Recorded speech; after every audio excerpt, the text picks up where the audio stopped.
Did you know that one year summer never came? It was a world where crops withered, snow fell in July, and families huddled together in fear. It sounds like a nightmare, but for millions of people in 1816, it became their harsh reality. This was the year without a summer. For Thomas and Maria, life was simple but predictable. Like many others, they relied on their crops to survive. Every spring they sowed their seeds, and every summer they watched the fields grow lush and green. But in 1816, something strange began to happen. Thousands of miles away, the Tambora volcano in Indonesia erupted with a force beyond imagination. It was one of the largest eruptions in recorded history. But for now, Thomas and Maria had no idea that the disaster on the other side of the world would soon change their lives. Weeks passed, and a strange chill hung in the air. The sky remained dull and gray, even in what should have been the warmth of summer. The crops, which had once been their livelihood, now stood still, refusing to grow. The ash cloud from Tambora had circled the globe, reflecting sunlight and cooling the earth. Across Europe and North America, summer simply vanished. Frost appeared in the fields, rivers froze, and in many places, snow fell in July. Farmers like Thomas were devastated. Their crops failed and their families faced a new terrifying threat: hunger. As the summer months stretched on, food became scarcer. What little was left from previous harvests had to be rationed. Families like Thomas and Maria's, who had once thrived on their crops, now barely had enough to eat. The markets, once filled with fresh produce, were empty.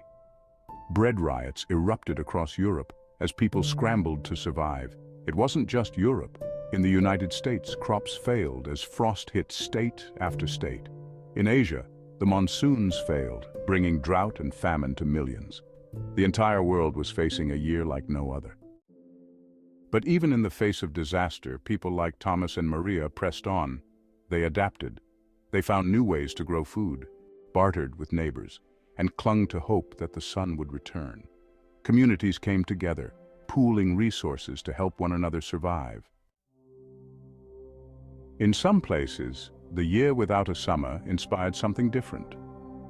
In Switzerland, a group of friends, unable to enjoy the dreary weather, turned to storytelling. Among them was a young woman named Mary Shelley, who began writing a tale about a scientist and his monstrous creation. That summer, trapped indoors by the unnatural weather, Shelley wrote what would become Frankenstein, a dark reflection of human ambition and nature's power. By 1817, the effects of Tambora's eruption began to fade. The world recovered, but the scars of the year without a summer remained. For Thomas and Maria, like so many others, survival came with sacrifice. They had lived through hunger, watched their children suffer, but in the end they emerged stronger. Today, we understand the science behind what caused the summer to disappear. Volcanic eruptions like Tambora have the power to reshape the climate, showing us just how connected our planet truly is. And while 1816 was a time of great hardship, it was also a reminder of human resilience. The world eventually recovered, but the memory of that strange lost summer endures, a lesson in both the might of nature and the strength of those who lived through it.